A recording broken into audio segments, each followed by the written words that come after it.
Still, Dubnus, maybe reconnect. I had to quickly think. Okay, there we go. Good shout on the reconnect. Alright, sorry for the delay everyone. Let's get started straight away.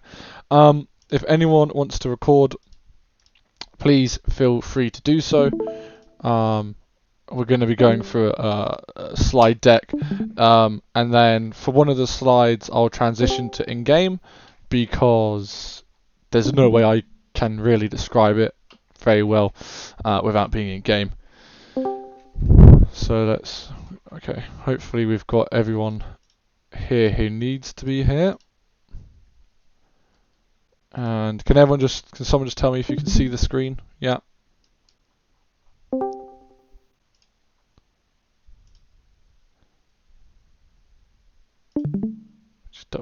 Okay, good, thank you. Right, so let's get started. Okay. I'll keep it open like this. And what I'm going to do is let me copy paste the link for everyone here. So that way you can follow along. That's in the no mic text channel. Okay, good. So, welcome everyone. Sorry for the delay. So, I'm here to talk about leadership and why it's important, essentially. As well as try to bestow some of the deep wisdom and kind of tips and tricks as well that I've learned. Not all of the information is written down, so please pay attention. There will hopefully be a recording, which is not going to be scuffed. Okay, some things to be aware of before we start. Number one, I've tried to keep things kind of balanced because SKL focuses a lot on open platoons, so some of the stuff I've just kind of removed and added in a few things here and there to try to make it a bit more open platoon orientated, but it will be pretty general. Some of these things will be difficult to potentially understand, especially if you're kind of new to the game or if you haven't got a lot of experience leading. Okay, so please at the end utilize the Q&A section in case I don't explain anything too well. Alright, let's start. So just a quick rundown on what we're doing, right? As you can see, there's a lot of stuff we're going to cover. Hopefully it should be between 20 to 30 minutes, no longer, and then 15-20 minutes of questions.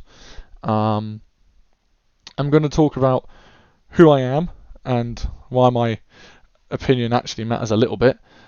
Communication, right? Because without valid communication, your leadership, it will be bad. Okay, just straight up, it's going to be bad. So I'm also then going to move on to prioritize and execute and some decisiveness. Why leadership is the most important thing, right? And trust me, the leaders amongst you will really like that slide. The skill gap, time and space, right? No, I'm not the next crappy version of Doctor Who. Then we're going to talk about routes, and this is the one where I'll utilize in-game. We're going to scale it up all the way to how these concepts work on the map, and then some tips and tricks for you guys to take away, quick summary, and as I promised, the Q&A section. So who am I?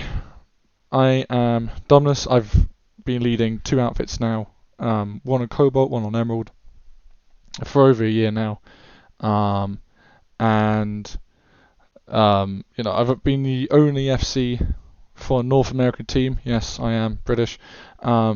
Just ignore that. To win a Lane Smash tournament. FC B-Way's gold outfit wars win in the first season of Outfit Wars. Led various teams. Done lots of work with the community. Force Commanders Community Smash 10 that was 550 people with 19 comms channels, which is why the communication slide is after this one. And I've also coached and mentored loads of different lane smash teams, outfits, etc. So, communication. Okay, here I'm going to try to give you some tips on how to communicate.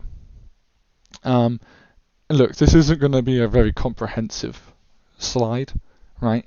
You could do an entire presentation about communication alone. In fact, for a lot of these topics, I have got whole presentations for them, but I've tried to condense them and make them understandable. So here we go. So the first tip I have on communication is clap. Clear, loud, accurate, and with pauses. Okay. These are just little kind of tricks that you could do to essentially, right, get people to listen to you, right? So clear. We want to speak in a clear voice. If you have a good microphone, that helps. Loud. We want to speak loudly and confidently. Obviously, I'm not shouting right now, okay? And I'm not whispering, right? Just kind of speaking at a normal level, right? However, if there was 10 seconds to go to get to the point and we needed to breach a doorway, I would raise my voice, maybe a little bit, okay? Accurate and relevant pauses, right? Accurate and with pauses. So with the accuracy, we want to only give out relevant information, right? Brief and concise. Don't be afraid to take a second to think before you speak. Pauses. This can be your thinking time, right? Just take a pause. Breathe, okay? Lots of PLs, they sound kind of breathless because they're talking, saying all these different things, and they kind of just run out of breath, and then they will pause in a bad place to pause, right? So, it might be go, oh, congratulations, we took the base, and then you're screaming, you're shouting, then you need, 10 seconds to recover, but it's 10 seconds that people aren't doing anything, right? And we'll get on to concurrent activity in a moment. RSVP. Rhythm, speed, volume, and pitch, right? Have a consistent rhythm with regular pauses to help punctuate the key points, right? Speed. Don't go too quickly and don't go too slowly, right? Too slowly is boring. Too quickly, some people might not understand you, okay? Volume. Make sure you're easily audible and understandable, right? So if you're leading a public platoon, right, remember, people are going to have different volumes in game, and some of the newer players, well, they won't even understand how to change the audio, trust me, alright? So your side of your comm settings needs to be good to go. Pitch. You can use pitch and different kind of tones to essentially differentiate between kind of conversation and order, a threat, right? So on and so forth, right? And that's hopefully pretty obvious. But again, if there are questions, put it in the Q&A no mic channel, and we'll get to it. So, number 3, right? You don't want to shout or insult or berate people, right? I've been compared to Gordon Ramsay. Over flattery, right? However, that's because sometimes I've shouted at people. I've also insulted people and berated them, right? But people sometimes will make mistakes, right? And most of the time, they don't know that why they made the mistake. They don't understand how it was a mistake, or simply they're too new to the game to realise what the hell is going on. Okay? So you need to help them understand what the mistake is, teach them a different way, and if they do it, 3, 4, 5, 6, 7 times, okay, then maybe you can start to shout, right? Raise your voice a little bit, get a bit firmer with them. If a person isn't doing what they're supposed to be doing, right, as I say, it's up to you to communicate them in an effective manner. Now, as a British person, a lot of British people, they respond well to banter, right? However, the average person, on Emerald at least, doesn't seem to respond to that too well, right?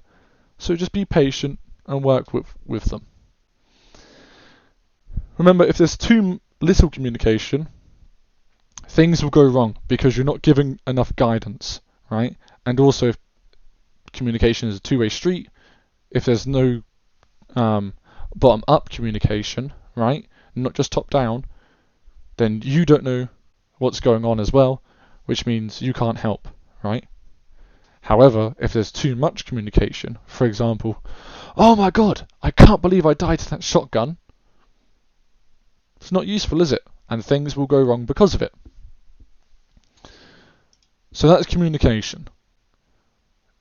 I recommend using clap as much as you can, okay?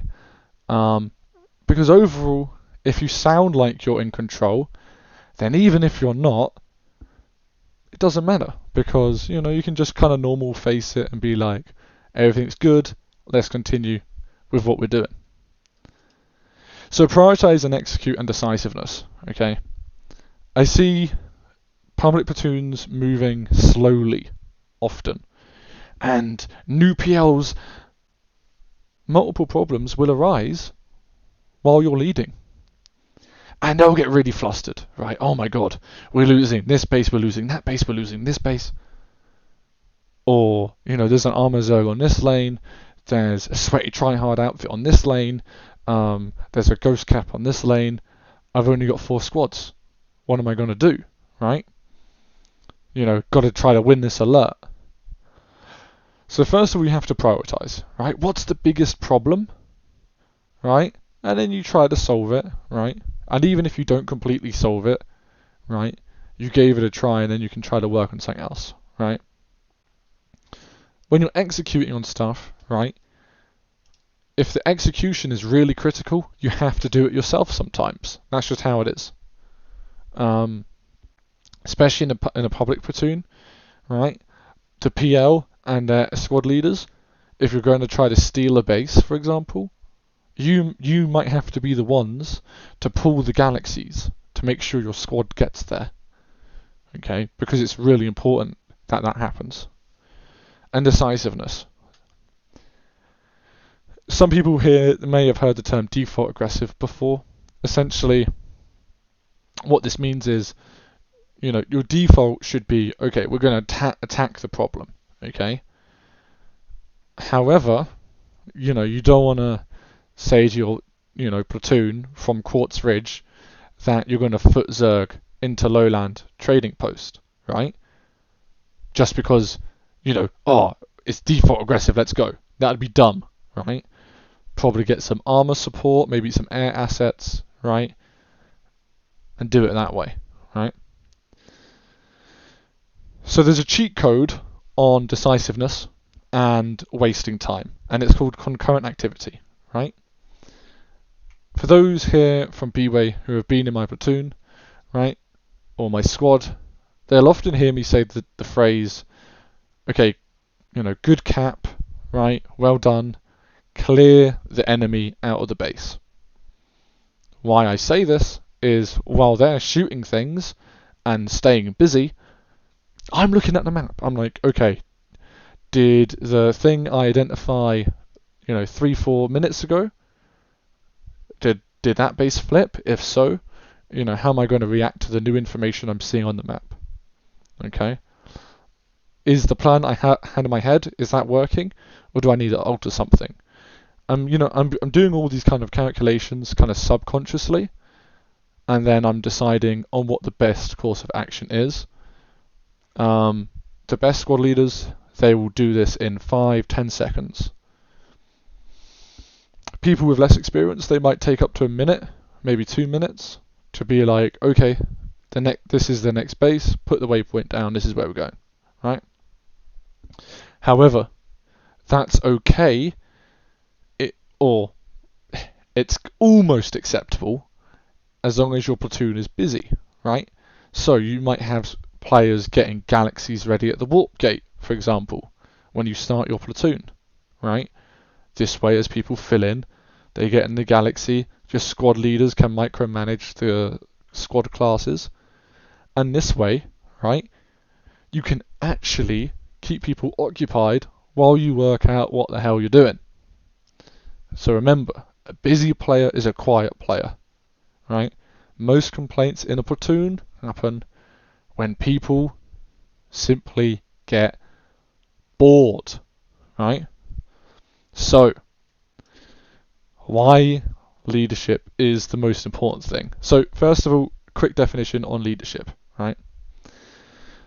Simply, right, you're trying to have the influence of a leader, right, which then causes something, or someone, or a group of people, i.e. a group, to perform or do something, right, i.e., goal-directed behavior. For example, a platoon, right, might be standing around in a field doing nothing. You come along, you tell them, hey, let's go attack this base.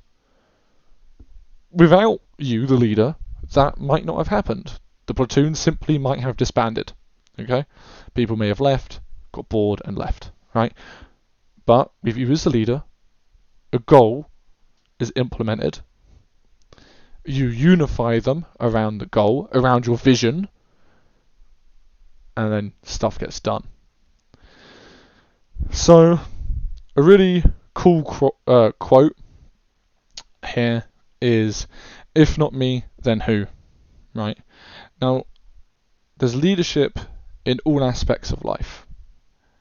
And I often find that the people who at least I look up to, right, are always those who are great leaders. Military leaders, sure, right? But also civilian leaders, right? Famous leaders of communities or nations, right?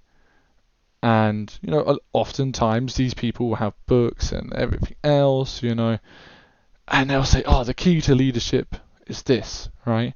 Or the key to leadership is that. Essentially, though, right, when we boil it down, you're providing an objective, okay? A vision. And in gaming, the objective of the leader, of you, is to enhance the experience of the game of the people you're leading, right? A solo player who joins a really good public platoon will have a better experience of the game. Someone who is in an outfit compared to not in an outfit, they are they're more likely to have a better experience of Planetside. Okay? And this is why leadership is so important. Because it makes the experience better, and if you have a good leader in real life, it makes your life better, right? It makes your life experience better. If you've had a good boss at work versus a bad boss, the good boss makes you happy, the bad boss not so much. And then I put a note here about utilizing the feedback cycle. Because leadership, as I kind of hinted at earlier on the communication side, it's not one way, right? You want to listen to other people, when you're leading, so that you can learn from their mistakes. You can take all the good things, leave the bad things, and then become a better leader. Okay, the skill gap. So, here you can see two teams, okay? The first team has 75% skill, but only 5% teamwork, okay? Giving them a total of 80%, out of, let's say, just 100%, right? While the second team has 50% skill, but 30% teamwork, right? So what this means is, it also gives them 80%. And so when these two teams fight, right, the fight will be decided on, who makes mistakes and kind of other intangible factors, right, such as morale, okay? So here, skill plus teamwork equals ability, okay, or potential of success, right? And so, because that's what ability gives you, it gives you the potential to achieve things. So, is there a third factor here? Or perhaps there's a component here which we haven't kind of identified in this theory.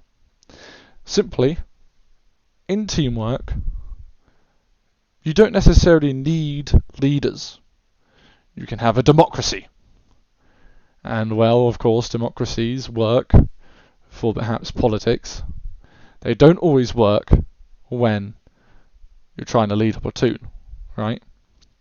If you have 8 people in a platoon, or even just 4, discussing what to do next, that platoon is going to be slow, it's going to be boring, and someone's ego is going to get hurt because, my idea is better than yours, right?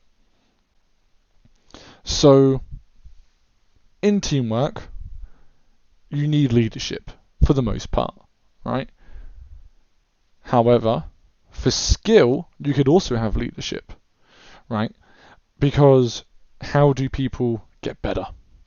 Yeah, they can play the game, get more experience, or they can have a leader or someone who has the leadership tendencies as a coach to coach them through things, help them understand more, help them learn more, and thus improve their skill. And so a factor which is not controlled in this theory is leadership. And you could argue that leadership, as I'm arguing now, is the most important thing. Because without good leadership, your teamwork is going to be of a lesser quality. Without leadership, your skill is going to be of a lesser quality, and therefore your overall ability is going to be of a lesser quality. Okay? So not only as leaders is it our duty to enhance the experience of the people around us, but it's also our duty to try to make them better so they can win more, and hopefully if you're winning more, people will be happier. Okay? I can't think of many, if any, good leaders who lost everything. Right? Because people, they want to win and they want to have fun doing it. Right? Now, as a leader, you set the vision for what that win is. Okay? For some people, it's zerging down the lane. For others, it might be getting a pop, an underpop cap, right? And for others, it might simply be making a really cool construction base. Now, although that last one isn't for me, right, or the first one, you can see where I'm going with this. So moving on to time and space. Okay. So it's really simple, this concept. Okay. So bridging the skill gap was a theory. This time and space is a concept. And it has some roots in kind of real life strategy. Okay. Bear with me. Let me explain. So trading space for time and trade time for space, right? Often seen utilized in guerrilla warfare or insurgency strategies, okay? And if anyone's read the 33 Strategies of War, just for your reference, that's strategy 11, okay? So it's important to understand the effects of time and space on the map, right? Because it enables you to choose better fights, and it gives you more influence over what the enemy will do in order to, utilize what you're thinking here, right? You must first, right, try to give yourself either more time or more space, or hopefully both, right? So what is time? Well, time is how long it takes for the enemy to reach the objective. Now, if it's from one base to the next, right? Let's say it's a 1-point base, that means you've got 4 minutes cap time, right? Including the flipping time, right? It's 4 minutes, flipping of the point. traveling time, let's say 60 seconds. So now you've got 5 minutes on the clock to defend the base, right? You can start to work out now how you can trade that time. So in this case, the time of the base, right? Not say the time of the alert, but the time of the base. And you can try to work out which space to take, which space to give up, buy yourself time, or buy yourself time by going straight for the point. So what I'm trying to say is trading space for time, or vice versa, is a basic fact of the game. Okay? And things like vehicles and force multipliers, they create space. Destroying enemy space will take time, and you have to take this time that it takes into consideration. Travel time, okay, is a big part of Planetside balance, okay? Whether it's in a building, a base, a lane in lane smash, a region on the map, or even the whole map, travel time seriously matters, okay? So you've got 3 scales of how this concept applies. You've got the grand scale, which is essentially the whole map. The macro, which is like a lane in lane smash or a region on the map. And then you've got the micro scale, which is simply one base. Okay. With the grand scale, the way to achieve space is to capture bases, right? Utilize armor and air and construction, right, to help you do this, right? The way to achieve time is, say, through backcapping, delaying active caps, as well as the time, right, it takes the enemy to traverse through the space you have created, right?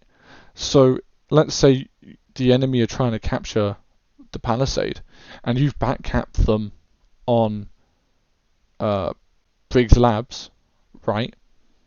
Well, let's say they spawn in at J908 impact, they pull a galaxy, and then they send a squad to kill, say, your half squad that you've put there.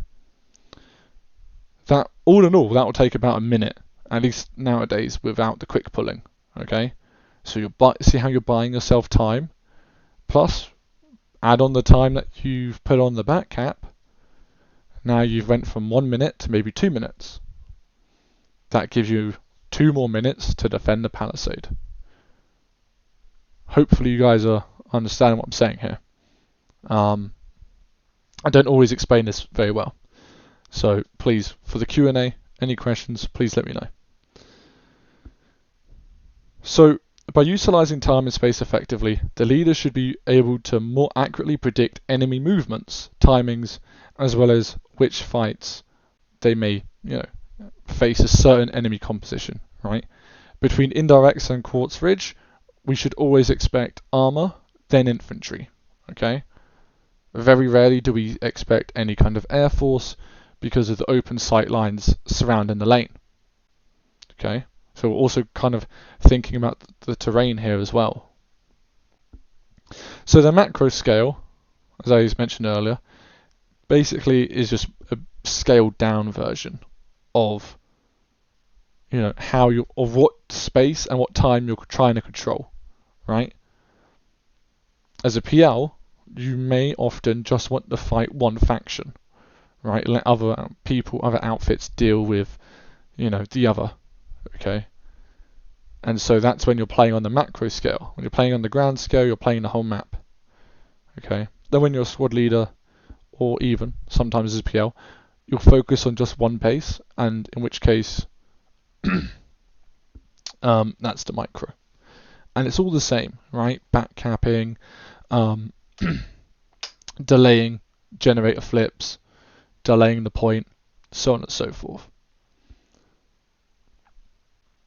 Okay, and we'll be talking about static point holding and River D point holding, and you will then see time and space applied more clearly on kind of the infantry level, right? The more of the micro scale on the base subject. So I'm going to switch to in-game now to explain slide 9, which is routes.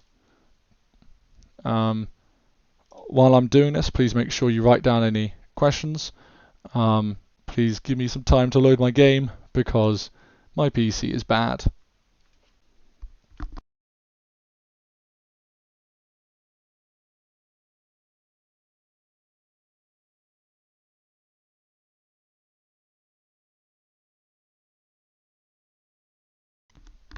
So while we wait for the game to load, I'll try to explain. You have 3 different types of routes, or 5, but basically spawn routes and key rotation routes. They interact and basically are contained within air, vehicle, and infantry routes. Okay. And on the map, right, instead of just having kind of the air, vehicle, and infantry, you've also got platoon movements and how platoons basically you would expect them to move on the map, right? Where you expect them to pull armor, so on and so forth. Okay.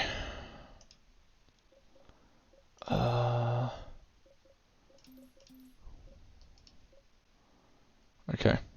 And so when it comes to routes, right, I'm just going to try to show you at the most kind of obvious of bases because I'm aware time is starting to get a little bit long.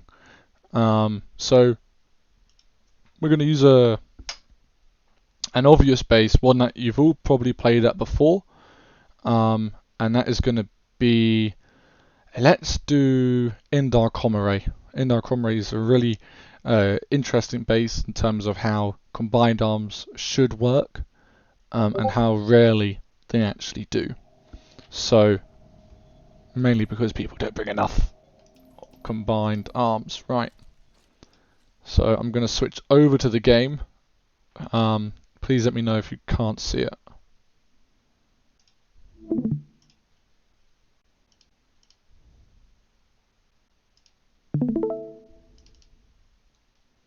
Okay, that should be now showing my game, hopefully.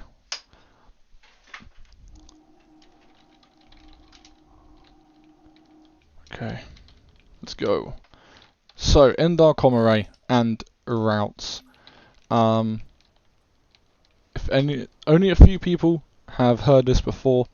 Only people who I've tried to train up as force commanders will have heard this before. So, treating you guys to pretty much my secrets.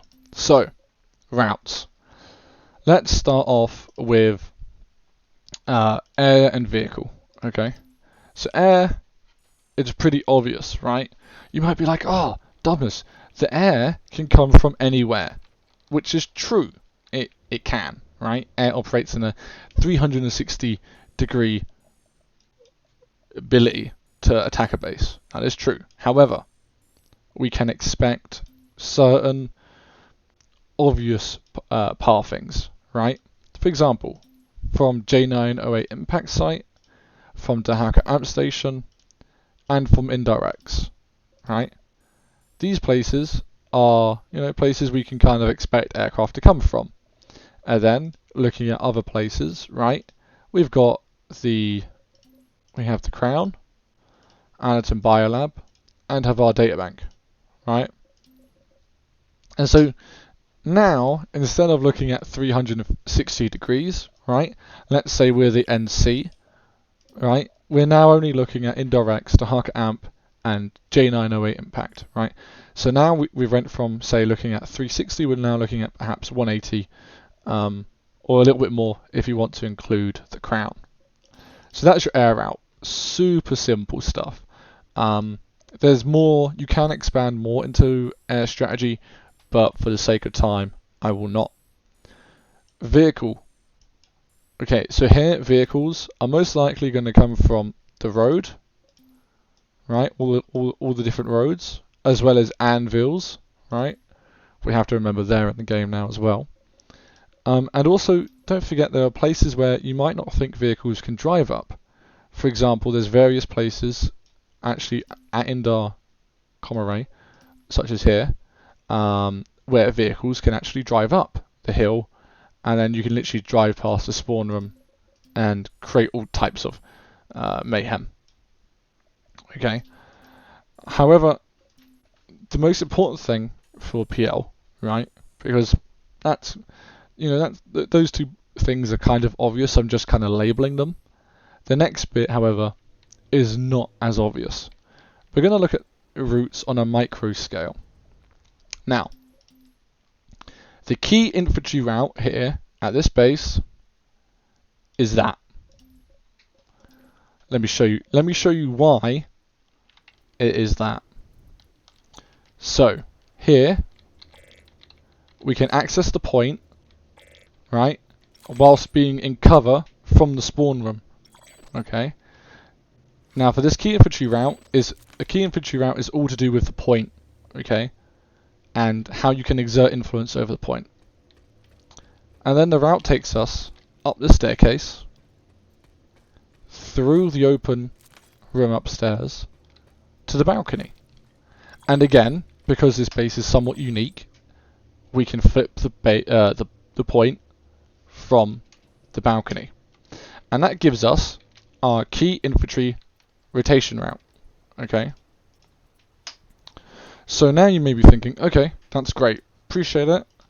How does this interact, say, with spawn routes? So I'm going to use a different color here. I'll use pink. Try to be as colorblind friendly as possible.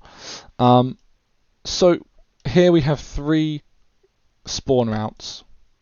Okay, those are your 3 spawn routes.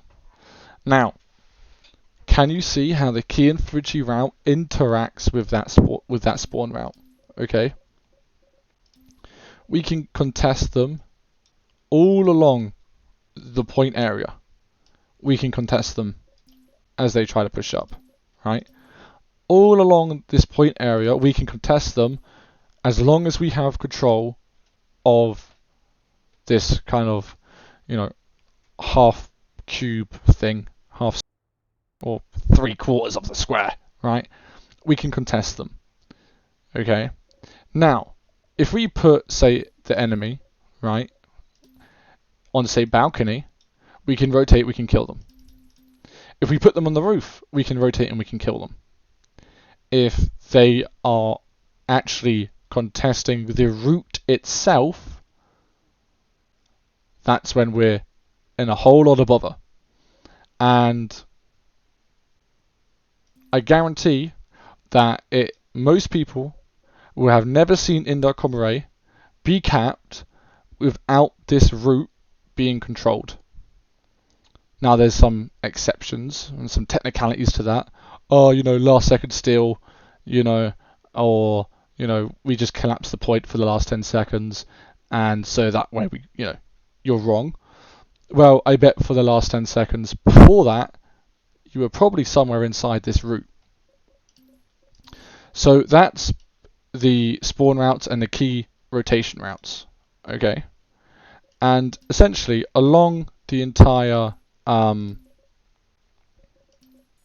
map, right, we have these routes at every single base, including sometimes, these vehicle bases, right? However, right, bad base design is when the routes are crap. For example, let's look at Chimney Rock here. The point is located in this 4 square. The route is simply a dot. That is your key infantry rotation route at Chimney Rock, because it's a crap base. And most bases which are crap, you will have a bad rotation route. The reason why it's here, by the way, is it's the most protected part of the point building, and have infantry anywhere else equals death, normally to vehicles and the like. So how do we then tie time and space into these routes? Well, as we can see, right, we want to keep them away from our key infantry route. So, if we have, say, I don't know, let's have a bulldog sunderer here, right? And then we have another bulldog sunderer here. And then we have infantry inside the double stack. Well, all of a sudden, right, what they're going to have to do is they're going to have to try to push through all of this stuff.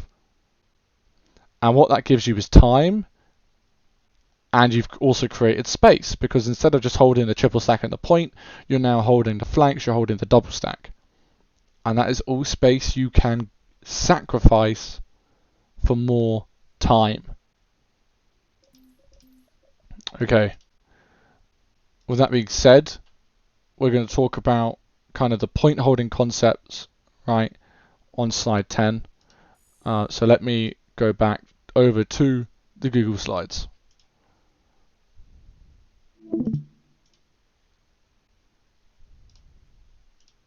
Hopefully my computer won't crash while we're doing this. So there we go. Right. Slide 10. Point holding concepts. So I've provided here two very basic things. And let me talk through them, help you understand hopefully, although they are somewhat self-explanatory. So my basic battle plan for point holding, you set up on the point, right, or on the base as a whole.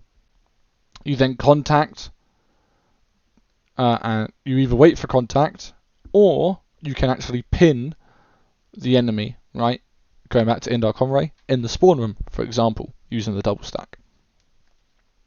You can have advance, or you can have attrition, right?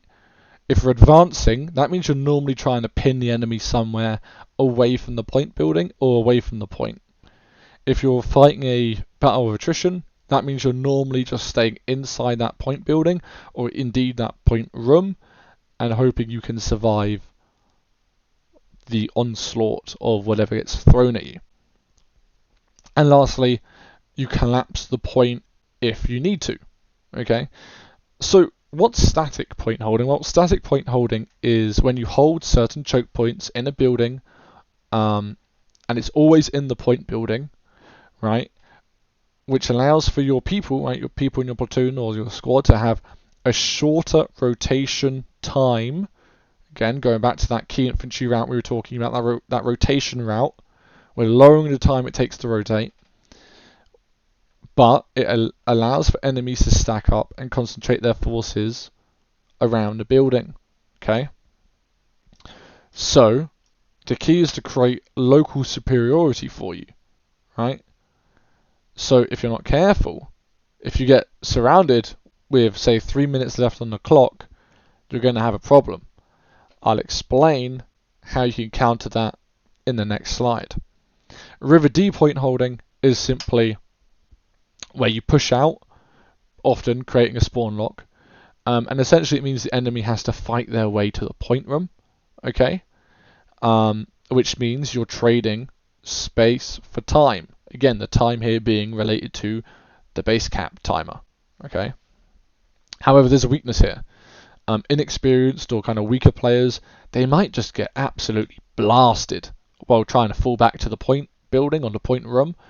And also, if you let's say you're trying this with just one squad, well, the enemy might drop a squad on the point building and outflank you, right? So often it's good, say if you're in a platoon, one squad holding the point statically, two squads, for example, trying to do the spawn lock, and then another squad can be elsewhere, setting up the map for your next play. Okay? So, for breaking point holds, okay, it's actually kind of simple, right? Some people, they like to overcomplicate things when trying to break a point hold. There's no need. Please, follow my formula, okay? First of all, you isolate the point or the point building, okay? So, going back to that Chimney Rock example, why was that such a bad base?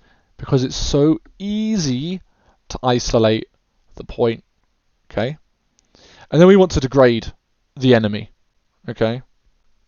What I mean by that is you want to degrade their capabilities and their sustainability, Okay, capabilities being how much hurt they can do to you.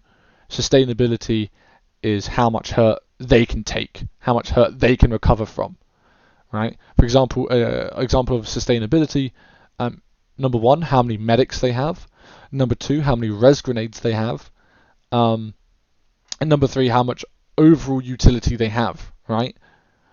And then you want to kind of degrade that. So killing medics, right? Not letting the enemy place spawn beacons, making them waste res grenades, right? With kind of dry pushes. What I mean by dry pushes is where you just push in, you die, you probably get wiped, but you make them use a load of utility and a load of resources, while all you're doing is using time instead of, say, 10,000 nanites trying to breach with proper conks, etc. Once you've done that dry run, you can then do your proper run, your proper breach, which will destroy the point hold because you're using capabilities which they now no longer have. Okay? Or you've bought yourself enough time to bring up a force multiplier, right? Such as a bulldog bus, air to ground, maxes, so on and so forth. Now, a key note here, guys, is that you don't always have to go through this process. For example, B-Way or Gobs or Recursion, sometimes they'll drop on a base, and instead of bothering to isolate the building, they'll simply or degrade the enemy's capabilities inside. They'll just drop the point, go in, kill everything, and leave.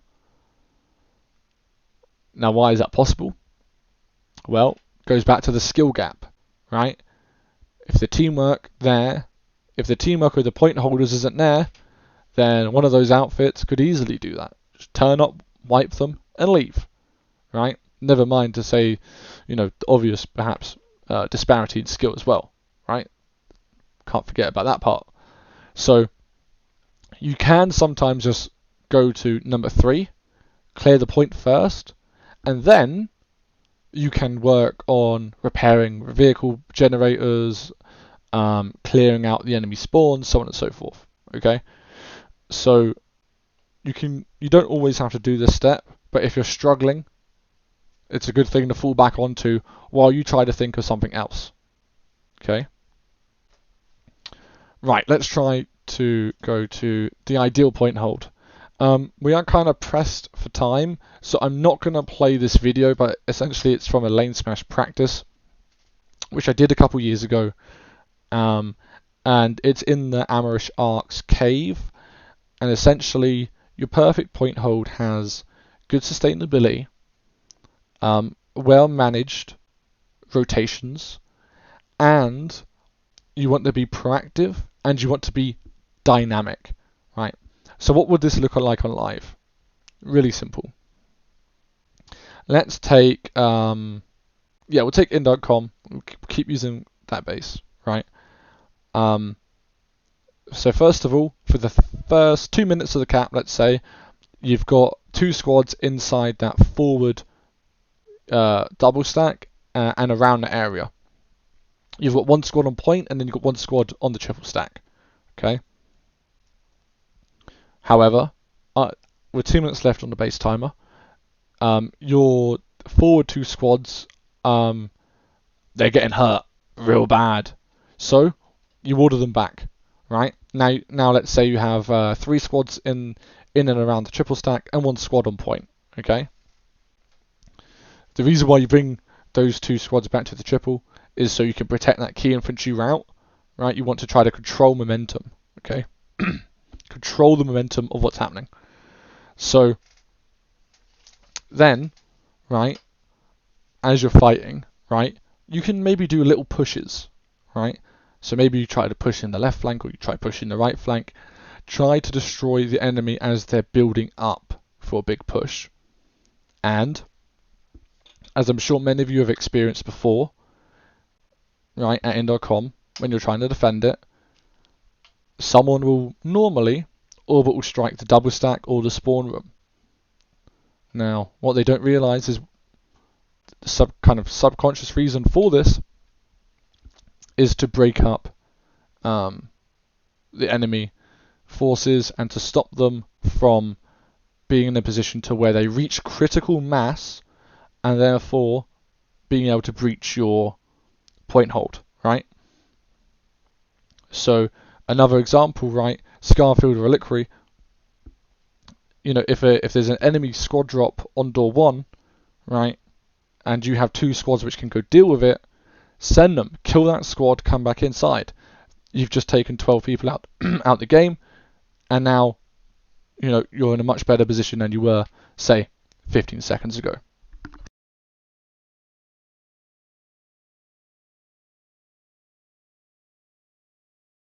Okay, so scaling up. Trading space for time or vice versa, right? Look, on the micro scale, the base timer dictates the time. On the grand scale, right, the alert timer dictates it. Or on the regional scale, right, or the macro scale, the timer of, say, the lane smash match dictates how much time you have, okay? Combined with, of course, the base timer, right? Because you always need to think about how much time, theoretically, you could capture, how many bases you could capture in X amount of time. Look, if you have an excess of time, choose which space to fight for or not to fight for. If you have excess of space, choose when or what time to contest, okay? On the right, we've got an image taken from the other night on Emerald. And look, straight away, no matter what you do as an NC platoon commander or leader, you've lost this alert. There's simply not enough time to capture enough territory to a point, even if TR started to double team them, to a point where the VS would lose. Okay? However, let's ignore the alert timer and say this is what happens, what the map looks like when the alert has just started. Okay? So, you have multiple issues going on at the same time. Number one, the TR have you've got a massive fight. Can you guys see my cursor? Should be able to, I think. So you've got a massive fight at Indoor X. You've kind of got a fight going on between Indoor.com and as a broadcast hub, and then you've got a base here, as a Botany. You're taking it slowly. That looks like 40 seconds left on the timer. But you've also got Paris being captured. Okay. So as a platoon leader, you've got loads of issues to deal with. Now, my first move here would actually to let Paris go. Look, there's 1 minute and 4 seconds to go. I've only just logged in. I've only just created the platoon. Or the alerts only just started. We're not going to be able to save it. Okay. So I'd send 2 squads to Indar Comare, right? And then say 2 squads elsewhere to the VS front, ignoring Paris. However, if we're using a public platoon, splitting up squads is really, really difficult. Okay? And so instead, right, I'd probably form up at Vanu Archives, trying to take Snake Ravine, and then try to pressure Xenotech Labs, and then down into the vehicle base. I think that's Burgess Overlook. Right? And then perhaps in a Scarred Mesa. And so that would be the lane I'd fight on. Okay, those 4 bases, I'd kind of ignore the rest of the map for like 30 minutes while I try to stabilize the NCVS front. And then, if we kind of hit a roadblock or we get messed up too much, stop, think, reevaluate, move on. Or continue if you think of a better way to do it. And so what we're trading here in terms of space, we're trading Paris. We're also perhaps trading lowland trading post, right? And then, when we're talking about map play, we've got to think about pressure points or choke points. These are bases you don't want to lose. Allerton Biolab, Quartzridge Camp, Vanu Archives, right? And it would be Paris Amp, but you've already lost it. So that's why that doesn't qualify. right? So then you can kind of form a strategy off these bases, and you're good to go.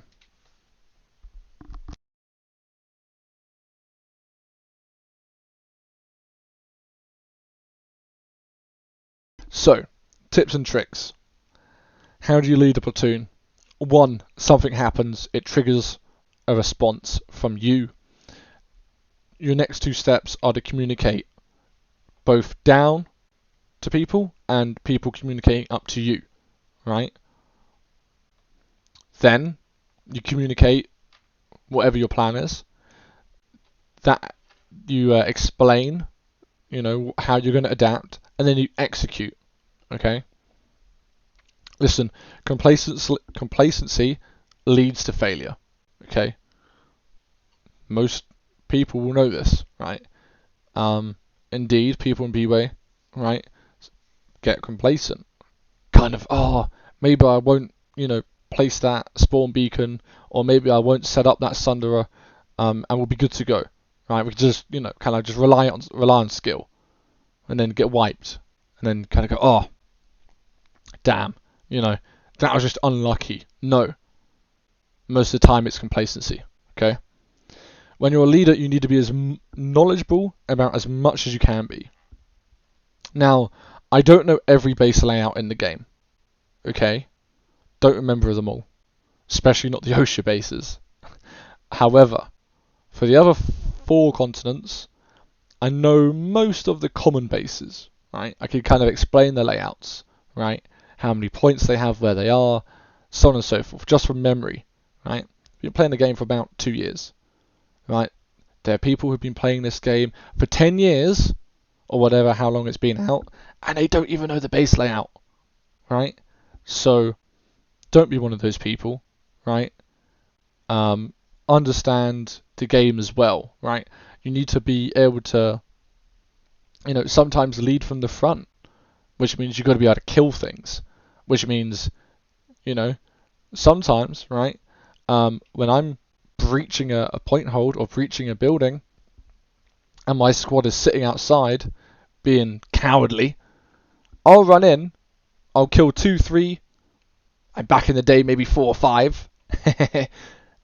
I'd be like, and I'll be calling this out, right? I'll be like, come on guys, look, push, killed 2, killed 3, killed 4, and I'd be calling this out, and then when I die, I'd be like, I've just killed 4 people, where is everyone else? Right?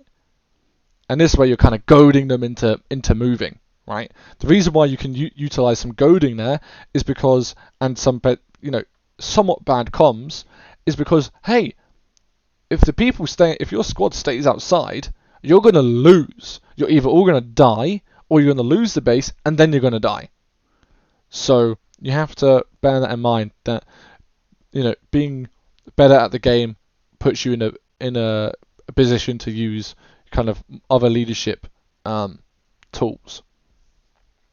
So when you get to a base, right, remember to position your squads with combined arms in mind. Okay, don't do what I do and designate a suicide squad for Sierra listing post on the vehicle base, the vehicle point, on the A point, right, and say, hey guys, and by the way, this is normally my squad. I'll say, hey guys, we're going to sit on this point in an open field and hope we don't die as infantry. Spoiler alert, we die every time. Okay? So you've got to remember, combined arms, you can use them yourself, but so can the enemy. Okay, you want to inspire other people, right? Using a shared goal. Whether it's winning an alert, making your outfit the best outfit on Emerald, or simply trying to recruit some more people. Use it to inspire, okay? Use it to enhance people's gaming experience. Make sure people understand what they're doing and why, right? So communicate clearly. Communicate the intent. And what's that intent? Well, it's a shared goal, okay? Be confident, but try not to be too arrogant. I've made that mistake. Doesn't end well. People get hurt. Not physically, just ego. But, then you have to kind of fix the fence or burn the bridge, and it all gets a bit messy. Remember, no one is below you just because you decide to be the leader, right? because anyone technically can lead a platoon. Anyone can technically lead a squad. Don't get me wrong, there's some people who should, who definitely shouldn't, but people can, and therefore you've got to realise that, hey, listen, other people want to try to provide other unique experiences to the game, right? Try to remember that. You're not necessarily special just because you're like, I have a gold star next to my name.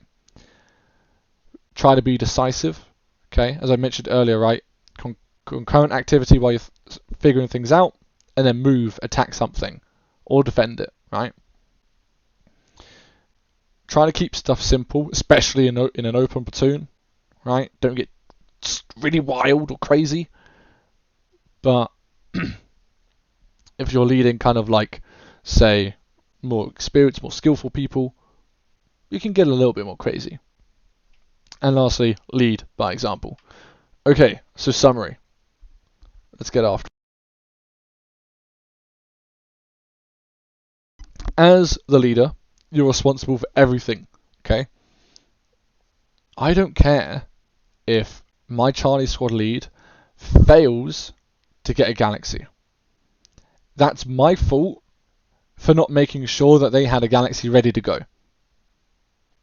For making sure that they heard me, right? If I'm in a squad and I'm leading the squad and we get wiped because someone doesn't place a spawn beacon or throw a res grenade, you know what, that's my fault. Perhaps I could have changed something, rotated a different way, right? Placed the spawn beacon myself, okay? It's always your fault as a leader, which means kind of have to take the ego hit whenever you fail, right? And when you win, guess what? You're not responsible for that. The team is, okay? Because the team executed. All you did was provide the vision and the leadership to make it happen, okay? As I mentioned earlier, leadership creates a better teamwork environment, and it provides basically more opportunity to bridge the skill gap, so achieving more. Trade space for time and trade time for space. This concept is basically how the game works on a leadership level. Remember the air, vehicle, and infantry routes, as well as the key rotation route and the spawn routes. Okay, they exist at every base. Use them. Remember, point holding can also be reduced to the concept of space and time, combined with routes. Right, how these interact. The ideal point hold is dynamic. It minimizes the enemy's effectiveness and maximizes the sustainability of the friendly force. And lastly, if nothing else from this presentation, try never to stop striving to improve or to stop learning, whether it's in leadership or in real life or something, whatever you're doing, right? Try to learn more, try to improve in whatever you're doing. And as you can see in the speaker notes, there's a couple more presentations. And then what I would recommend, if you're seriously interested in leadership, reach out to me, DM me on Discord. I will provide even more resources should you wish for them. With that being said, there's also a video on how to take Aiken Southern Labs. I don't mention routes here. I don't mention time and space. But what you can do is think about how those actually apply to the video, and it will all make sense. Okay, with that being said, let's go for some questions, I think. Let's have a look here.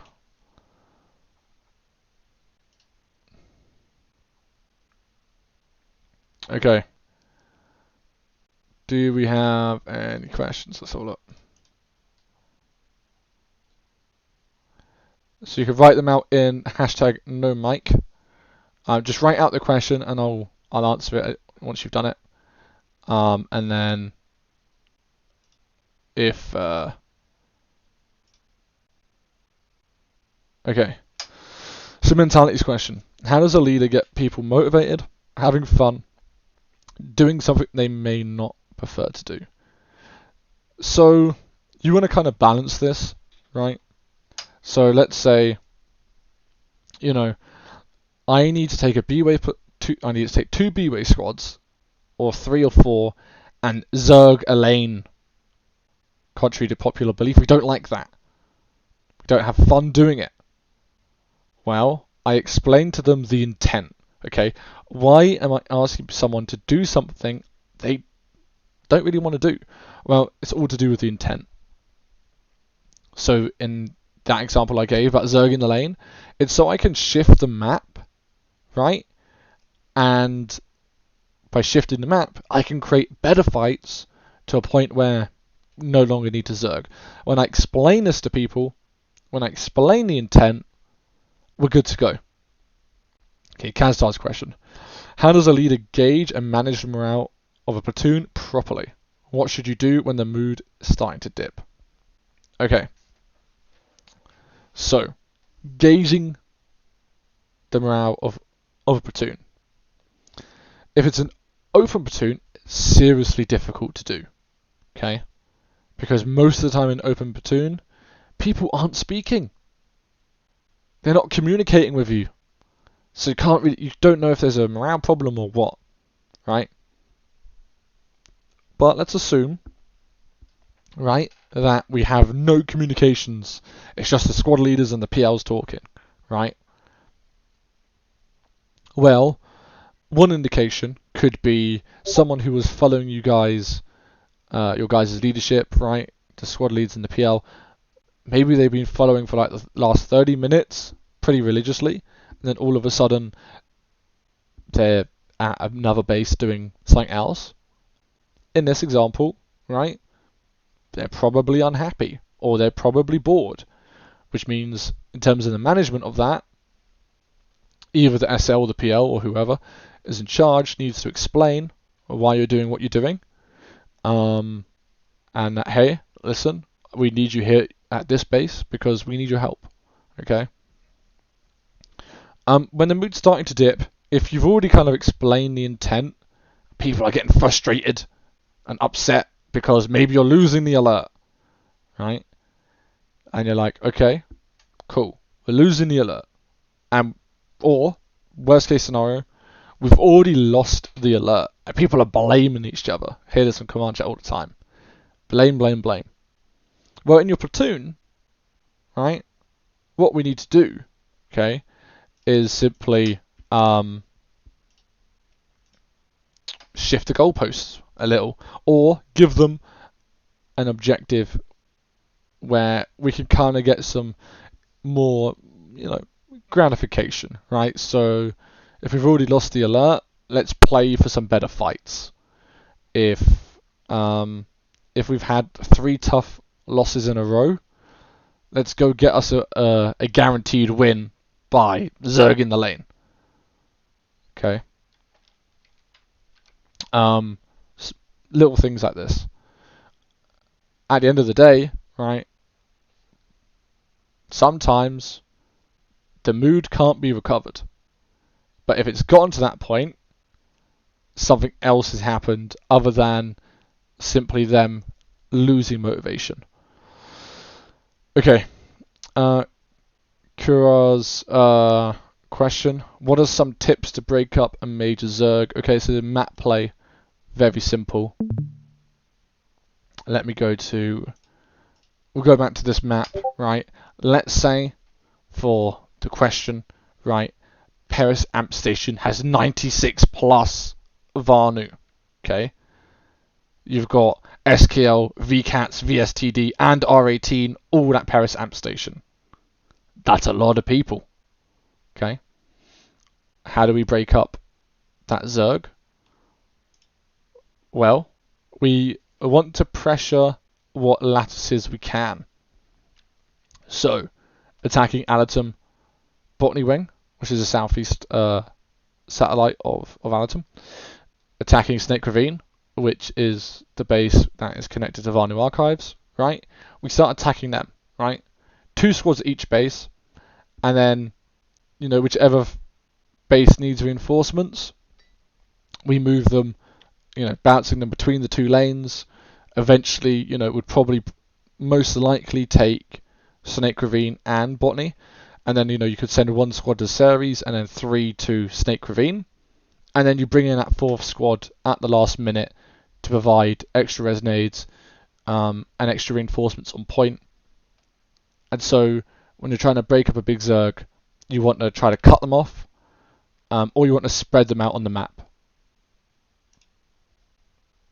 Okay, so going back to the questions, Frederick asks, do you have any advice for training players in non-leadership matters? For example, if you were giving a training to a platoon on a lane opener or community smash opener. Yeah, dry run your setups. For anyone here who played with Pray for Help, or whatever the team after that was called, or if you've had experience with me in Lane Smash, you'll know I love to drill the opener or do a lane walkthrough. Okay, and that way you can educate people on it, and then once you've say practiced the setting up a point and hold, you can then split into 2 teams. One team practices point holding, one team practices breaking it, and then vice versa. And you could do this up and down the lane, or for community smash, you just make sure you know what your kind of area of operations would be. Okay. Do we have any more questions, please?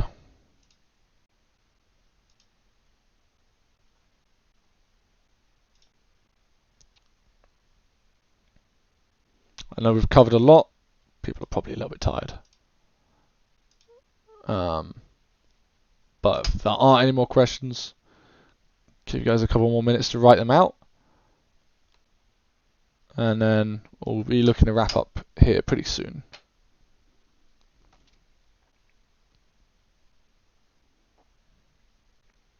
What do I do when I'm the one feeling down or upset in a situation as a squad leader or PL?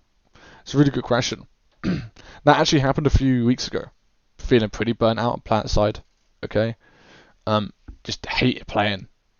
And it was like walking over like Lego and broken bits of glass just to even log in. Okay.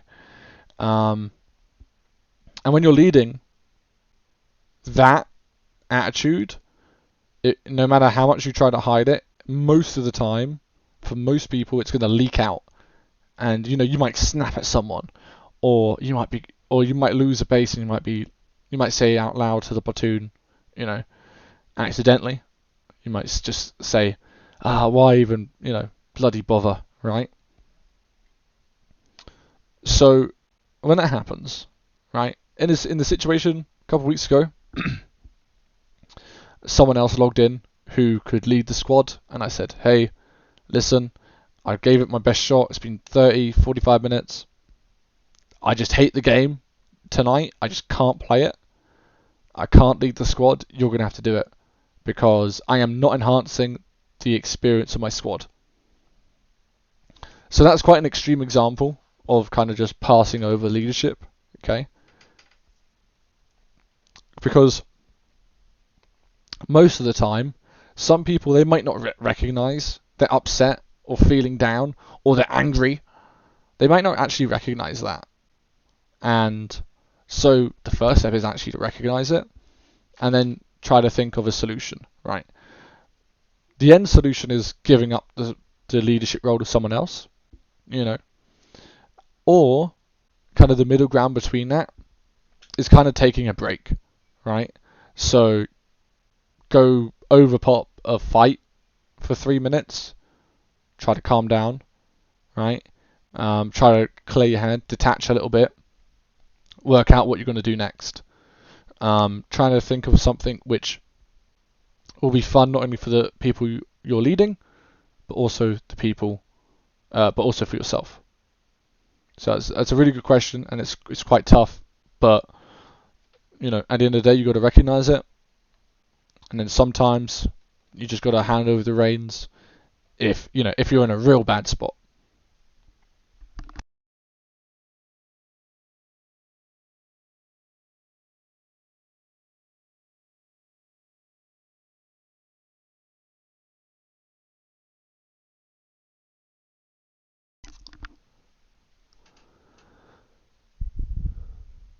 I ignore its existence, Shades. I'm not going to read out the question because it's irrelevant. No problem, no problem.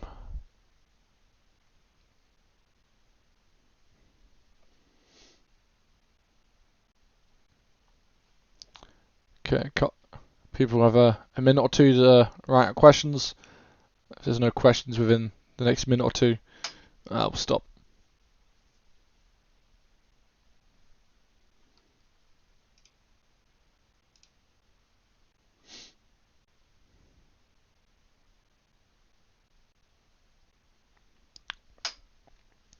Often I see fellow leads not understanding what they as a platoon need to be taking or holding, and where and why. If you have before, what is the best way to teach others map meta?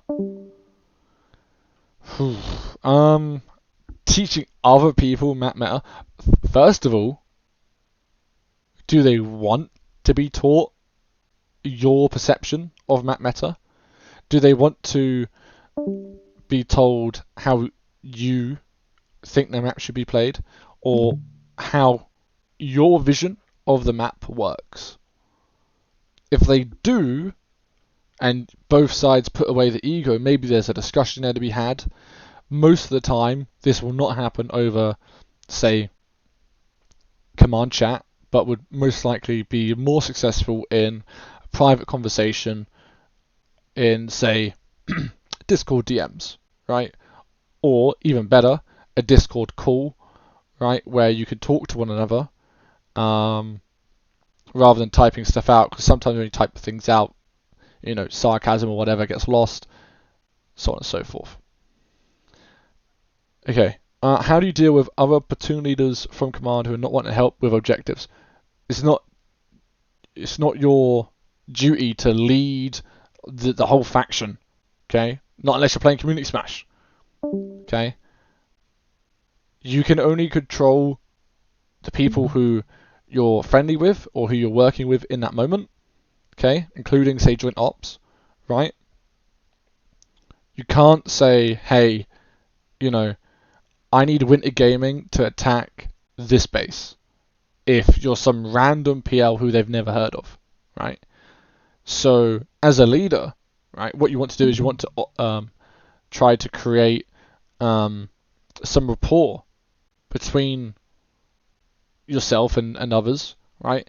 And then once you build up rapport, maybe then you can start to speak with people about how to win alerts or set up a good fight. But most of the time, someone else's platoon simply isn't your business on live. What's the strategy for enhancing the player experience as PL when your faction is under heavy 2v1? Try to reset. What I mean by reset is try to reset a lane. So if one faction hits a 3-point base or a large facility or base you can hold easily, try to let them attack it, defeat them, backcap them, and then push off that way. Because even if you're under heavy 2v1, you will be able to win small fights. Okay. And then you can kind of scale up into bigger fights. You get those little wins, you take what you can, and then you try to get a big win later on down the road. When is it appropriate to decide as a lead to warp gate a faction? Would you consider warp gating a strategic move, or is it a bad practice? Normally a bad. Okay, if you want to win an alert, warp gating the enemy is normally a failure. It's normally a bad thing. I know from Community Smash. Okay, never mind. All the times I've warp gated TR and C. Normally a bad move strategically. Okay. However, if your objective is to get good fights and the enemy are not providing you with those fights, well, you have to move the map. The best way to get fights is by attacking the warp gate. You will always have a fight at a warp gate base.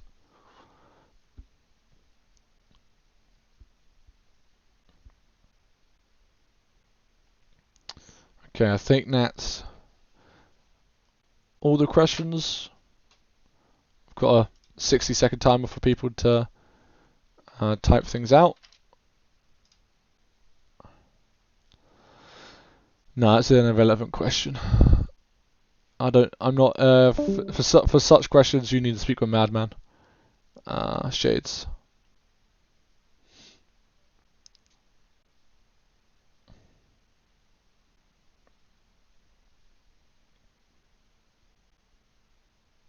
Okay, looks like we're done here. Thank you everyone for coming along, and if there's anything else that I can help, just drop me a DM, okay? And I wish you all the best of luck with leading. And if you're frustrated with the game, keep trying at it if you're finding it fun in small doses, and try not to get burnt out. Cool. Thanks everyone. Hey, Dubnus, just want to say thank you for coming, doing this training. Everybody appreciates